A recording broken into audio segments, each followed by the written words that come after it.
नमस्कार दोस्तों।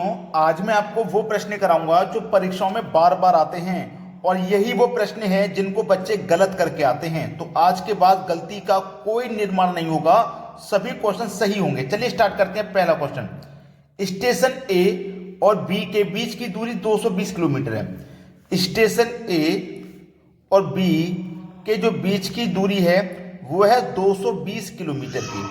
ठीक है, उसने बोला है एक ट्रेन 4 घंटे में स्टेशन ए से बी तक पहुंचती है। ठीक है, 4 घंटे में पहुंचती है, 4 घंटे में।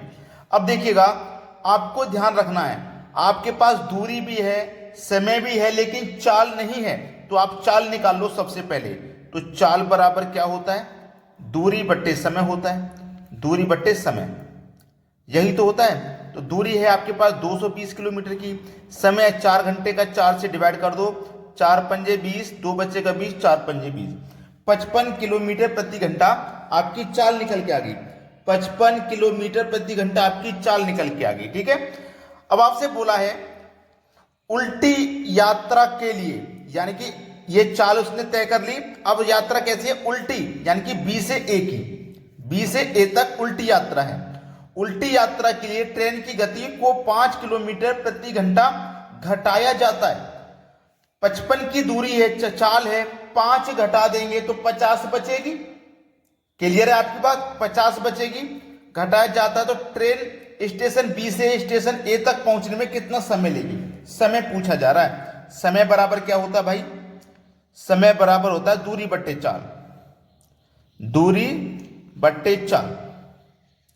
ठीक है, देखो दूरी कितनी है? 220 की दूरी है, चाल 55 की है, लेकिन 5 घटा देंगे तो 50 रह जाएगी।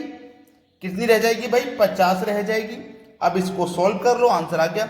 0 से 0 घटाओ, 5 चौको 20, 2 बचेगा, नहीं जाएगा तो 10 लगेगा, 20 हो जाएगा, 5 चौको फिर से 20, तो 4.4 घंटे। ये आपके सवाल का बिल्कुल सही समय कितना लगेगा? 4.4 घंटे का। ये आपका आंसर हो गया। अब देखते हैं अगला प्रश्न। अगला प्रश्न है 20 पुरुषों का औसत वजन 32 किलो है। 20 पुरुषों का औसत वजन 32 किलो है। कितना है? 32। याद रखना, ये 20 पुरुषों की संख्या है। ठीक है, ये आपका औसत है। ठीक है, अगर आप संख्या का मल्टीप्लाई औसत से करेंगे, याद रखना, तो योग पता चलेगा। क्या पता चलेगा? योग। संख्या का मल्टीप्लाई औसत से करेंगे तो योग पता लगेगा। तो ये 0 आ जाएगा लास्ट में, 32 दूनी 64, यानी कि 640 योग हो गया।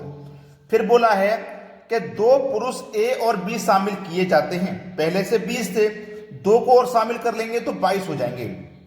औसत वजन 34 हो जाता है। पहले 32 था, लेकिन 2 पुरुष शामिल करने के बाद औसत वजन कितना हो गया? 34। अब संख्या 22 है, औसत 34 है, दोनों का मल्टीप्लाई कर दो। 22 का मल्टीप्लाई 34 से करेंगे, ये हो जाएगा 748। ठीक है, पहले संख्या 20 थी, 20 से 22 हो गई, कितनी संख्या बढ़ गई? 2। पहले योग 640 था, फिर हो गया 748। कितना योग बढ़ गया? 640 से 748 हो गया, 108 बढ़ गया। क्लियर है ना? 108 बढ़ गया। अब आपसे पूछा है ए का वजन क्या है, बी का वजन 40 है। बढ़ कितना गया है भाई? बढ़ कितना गया है? 108 बढ़ा है। ये दोनों व्यक्तियों का ही तो बढ़ा है भाई, ये 2 व्यक्तियों का ही तो बढ़ा है, ए और बी का। ठीक है, अब ए प्लस बी दोनों का है 108। ठीक है, दोनों का 108 है, लेकिन बी का अलग हमें पता है 40 है। तो हम बी का वजन घटा देंगे, केवल ए का रह जाएगा। दोनों के योग में से एक व्यक्ति का घटा देंगे तो एक का ही तो बचेगा। तो व्यक्ति का हमारे का बी का 40 है, इसको घटा दो, कितना बचेगा भैया? 68 बचेगा। और ये जो 68 है ना, यही ए का वजन है, ए का 68। बी ऑप्शन बिल्कुल सही जवाब है। अब देखेंगे अगला सवाल। अगला प्रश्न है नीचे दिए गए समीकरण में x का मान क्या है? ये समीकरण हमें एक दिया गया है, इसमें x का मान क्या होगा वो बताना है। तो हमें संख्या जो दी गई है ना, जो हमें समीकरण दिया गया है, इसको सॉल्व करना है और आंसर आ जाएगा। देखिएगा, ध्यान से देखिएगा, इसको हमें बस कटा लेना है। देखिएगा, 2 से 4 कट जाएगा 2 बार में। ठीक है, 2 से 4 कट गया 2 बार में। 3 से 18 कट जाएगा 6 बार में। 3 छिंग 18 कट सकता है।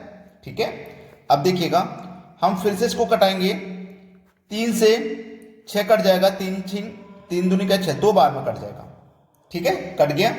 अब देखिएगा ये 7 से ये 35 कट जाएगा 5 बार में, कट गया है।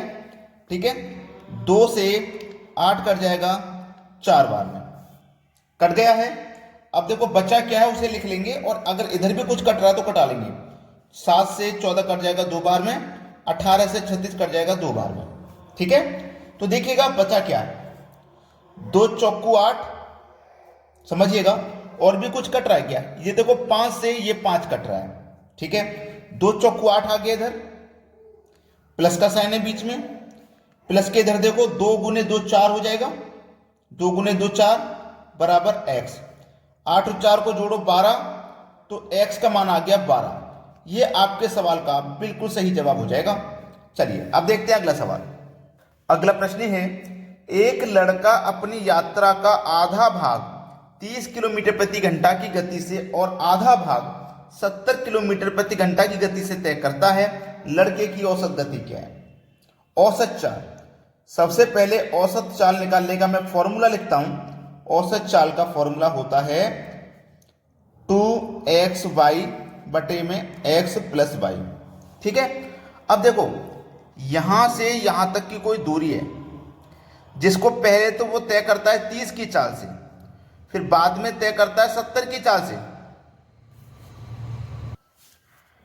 ये जो हमारे पास चाल है ना, उसने बोला है आधा भाग, यानी कि ये पूरी जो चाल है ना, इसका आप सोचेंगे कि आधा भाग उसने 30 की चाल से तय करवाया और ये बचा हुआ आधा भाग उसने 70 की चाल से तय करवाया। ऐसा नहीं है, प्रश्न को फंसाता है एग्जामिनर।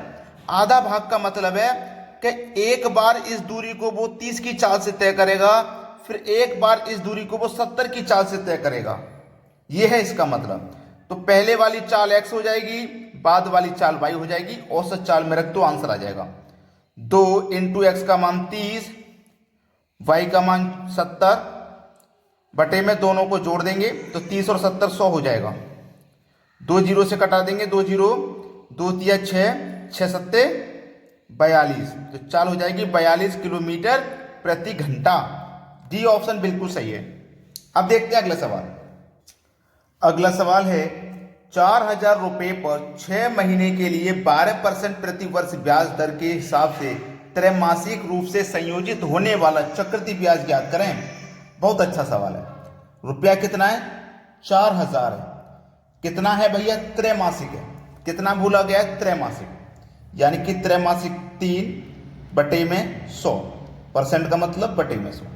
अब देखिएगा यहाँ ध्यान देना, उसके बाद में यहाँ पे आप क्या करोगे, देखो 2 जीरो से ये 2 जीरो कटाओगे, 40 का गुना 3 से करोगे तो ये हो जाएगा 120।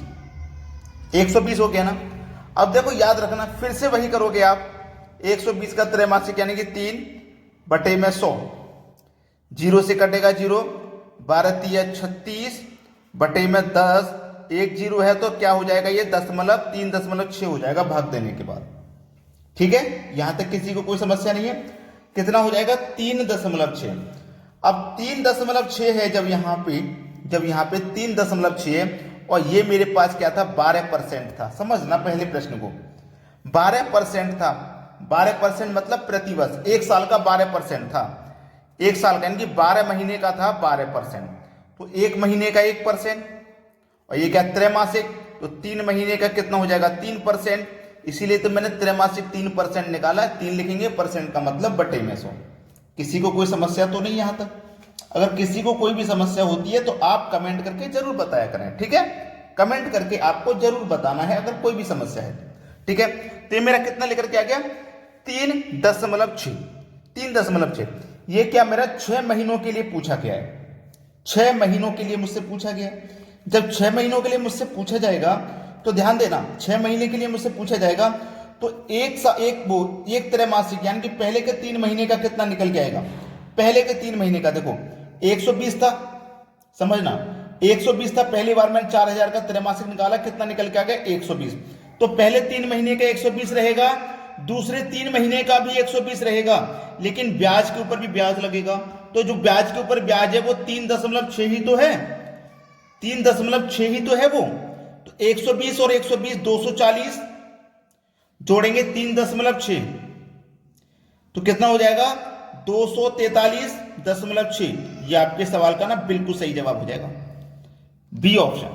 क्लियर है सभी को? अब देखते हैं अगला सवाल। अगला प्रश्न है, 3 धावकों की गति का अनुपात 3, 4, 6 है। समान दूरी तय करने के लिए उनके द्वारा लिए गए समय का अनुपात क्या होगा? ए, बी, सी। 3 धावक मैंने ये मान लिए, इनका अनुपात है 3, 4, 6। ये किस चीज का अनुपात है? गति का। गति मतलब चाल का अनुपात है। और याद रखना, चाल का जस्ट अपोजिट होता है समय। चाल का जस्ट अपोजिट समय का अनुपात होता है, और समय का अनुपात पूछा जा रहा है। तो हमें ए का अनुपात निकालना है समय का। तो कैसे निकालेंगे? ए को छिपा लेंगे, इन दोनों का मल्टीप्लाई, तो 4, 6, 24। बी का निकालना, तो बी को छिपा लेंगे, इन दोनों का मल्टीप्लाई, 6 तिया 18। अब सी का निकालना, सी को छिपा लेंगे, इन दोनों का मल्टीप्लाई, 4 तिया 12। अब देखो, क्या ये किसी संख्या से कर सकते हैं? 6 दूने का 12, 6 तिया 18, 6 चौको, यानी कि 6 से कर सकते हैं। तो 4, 3, 2, ये आपके सवाल का बिल्कुल सही जवाब हो जाएगा। समय का अनुपात कितना हो जाएगा? 4, 3, 2, बिल्कुल सही जवाब। अगर आपने अभी तक वीडियो को लाइक नहीं किया तो लाइक करें, और यदि शेयर नहीं किया तो भैया शेयर कर दें। ठीक है दोस्तों, धन्यवाद।